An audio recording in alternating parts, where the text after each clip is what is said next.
Hello everyone, আসসালামু আলাইকুম। আশা করি সবাই অনেক বেশি ভালো আছো। এসএসসি 2027 সালের যে সাধারণ গণিত প্রি টেস্ট সাজেশন সেটা থাকবে আজকের ভিডিওতে। তো সম্পূর্ণ ভিডিওটি দেখার আগে অবশ্যই নর্ন স্টাডি হাউস চ্যানেলটাকে সাবস্ক্রাইব করতে ভুলবে না। আর এখানে তোমরা যেগুলো দেখতে পাবে সেগুলো অবশ্যই ফলো করার চেষ্টা করবা। আর সাজেশন মানে কিন্তু ফার্স্টেই বলে দিচ্ছি ভিডিওর অল্প করে গুছিয়ে টেকনিক করে পড়া আর কি, যেটাকে বলে। কিন্তু অনেকেই চাইবে যে সাজেশন অনেক চ্যাপ্টার থাকে না, এই জন্য আমি এটা আগে ক্লিয়ার করে দিলাম। তো চলো আমরা দেরি না করে ভিডিওটার টপিকটা আমি একটু তোমাদের সাথে ডিসকাস করি। এখানে দেখতে পাচ্ছ মোট নাম্বার হচ্ছে 100, এটা তো আমরা সবাই জানি। প্রশ্নপত্রে 4টি বিভাগে বিভক্ত থাকে সবসময়, ক, খ, গ, ঘ। সো এবার আমি একটু তোমাদেরকে সাজেস্ট করবো যে ক এর জন্য কিভাবে আলাদা করে চ্যাপ্টার বেছে নিবা, খ এর জন্য কিভাবে আলাদা করে নিবা, আর গ, ঘ। আর সবচেয়ে বড় কথা হচ্ছে এই ভিডিওটা সম্পূর্ণ দেখার পরে এটা এক্সিকিউট করলে তুমি সবচেয়ে বেশি লাভবান হবা। কারণ এখানে আমি যা যা বলছি এগুলো কিন্তু প্রিভিয়াস যে মানে এক্সপিরিয়েন্স থেকে নেওয়া বা আমার দেওয়া যে সাজেশনগুলো সেগুলো কিন্তু বোর্ড এক্সামেও বারবার কমন আসছে। সো অবশ্যই এটার উপরে বিশ্বাস এবং ভরসা রেখে তোমরা প্রিপারেশন নিতে পারো।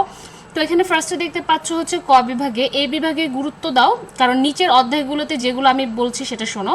এখানে অধ্যায় 2, অধ্যায় 3 আর অধ্যায় 13 আর অধ্যায় 4, এখান থেকে বিগত বছরগুলোতে টেস্ট পেপার যদি ফলো করো প্রচুর প্রশ্ন এসছে। শুধুমাত্র ক বিভাগের জন্যই এই চ্যাপ্টারগুলো ইম্পর্টেন্ট। তুমি কি করবা, একটা টেস্ট পেপার বা একটা গাইড বই, এটা তো সবারই থাকে, একটা হেল্পিং যে বুক যেটাকে বলে, সেটা হচ্ছে সেট ফাংশন, তারপরে বীজগাণিতিক রাশি, সসীম ধারা, সূচক ও লগারিদম।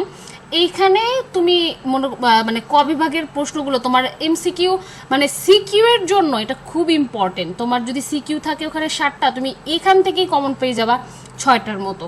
সো এগুলো থেকে তোমরা একটা গাইড বই ধরে বা একটা মানে যে কোনো টেস্ট পেপার ধরে পড়ে ফেলবা, ঠিক আছে? তাহলে তোমার দেখা যাবে ক বিভাগটা তোমার একটু ক্লিয়ার হয়ে গেল আর কি। সো এগুলোই থাকবে।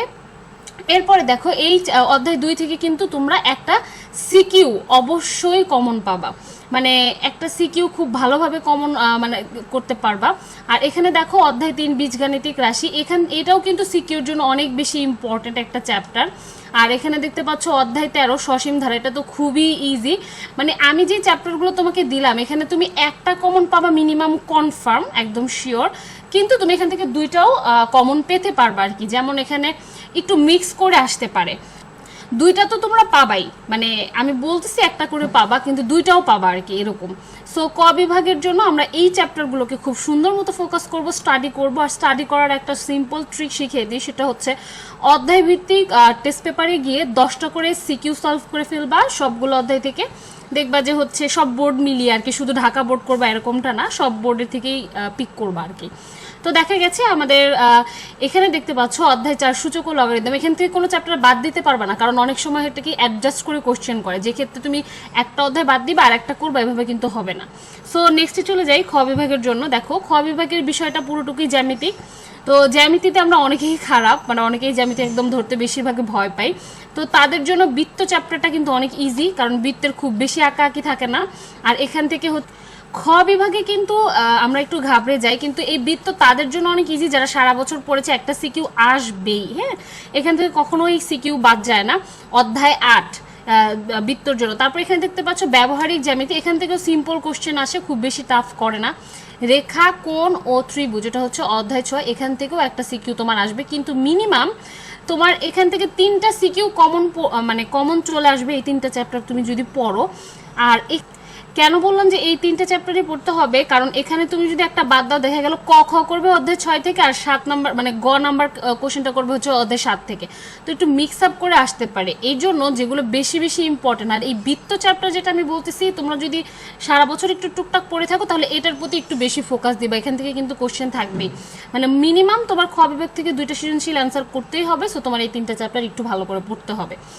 আর যেহেতু আমাদের সম্পাদ্য থেকে সবসময় কোশ্চেন থাকে, মানে এইচএসসিতে এটা কখনো মিস যায় না, তো তুমি বেশিরভাগ যে বইয়ের উদাহরণগুলো থাকে সেগুলো বইয়ের উদাহরণ থেকে তুমি বারবার প্র্যাকটিসগুলো করবা, ঠিক যেমন গুরুত্ব দিবা, মানে এই যে তুমি যে টেস্ট পেপার সলভ করবা সেটাও খুব যেরকম গুরুত্ব দিবা, আর উদাহরণও তুমি সেম গুরুত্ব দিয়ে আর কি কমপ্লিট করবা। তারপরে চলে আসো হচ্ছে গ বিভাগের ব্যাপার।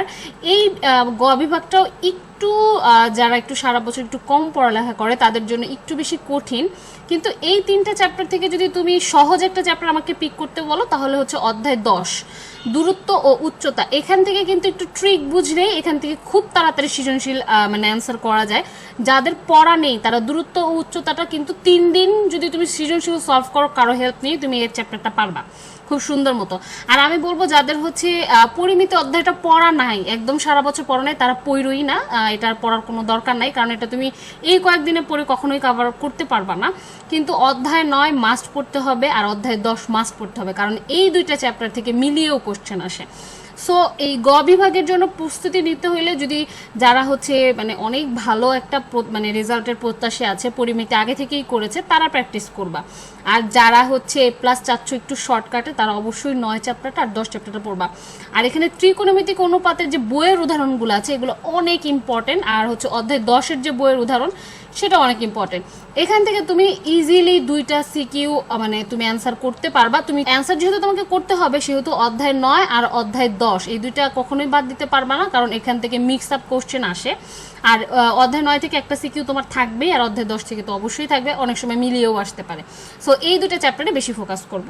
এবার আমরা চলে যাই হচ্ছে আমাদের ঘ বিভাগে। তো ঘ বিভাগের ব্যাপারটা হচ্ছে সবচেয়ে সহজ, পরিসংখ্যান, এটা সবাই পারে, যারা সারা বছর পড়ালেখা করে না এরাও পারে, যারা পড়ালেখা করে সেটা পারে। তো এই বিষয়ে বেশি কথা বলবো না, একটু কঠিন কঠিন দেখে 3, 4টা 5টা সৃজনশীল সলভ করে যাবা তাহলেই হবে।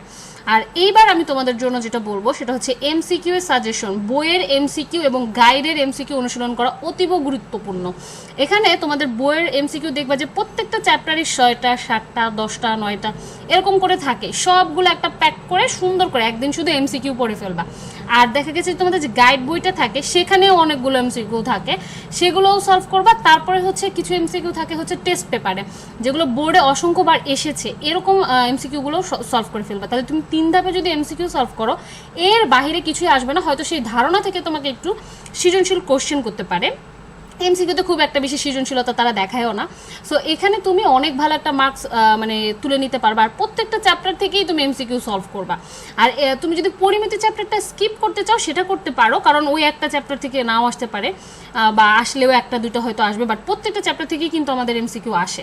সো ওভারঅল তোমার হচ্ছে সিকিউ এমসিকিউর জন্য এই আজকের ভিডিওটা হচ্ছে একদম পারফেক্ট আমি মনে করবো। এটা যদি তুমি একটু ফলো করো 1 সপ্তাহ বা হচ্ছে 10-12 দিন যাই প্র্যাকটিস করার করো, তাহলে তোমাদের যে প্রি টেস্টের এক্সামিনেশনটা সেটা খুব সুন্দর মতো পার করে ফেলতে পারবা ইনশাআল্লাহ।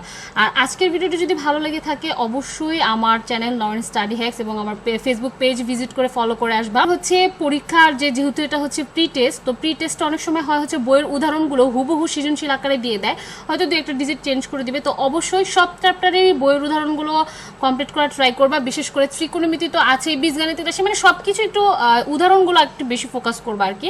আর ওভারঅল যেটা বললাম সেটা ফলো করলেই হবে ইনশাআল্লাহ। তো এই পর্যন্তই আজকের ভিডিওটি। সবাই ভালো থাকবা, সুস্থ থাকবা, আল্লাহ হাফেজ, আসসালামু আলাইকুম।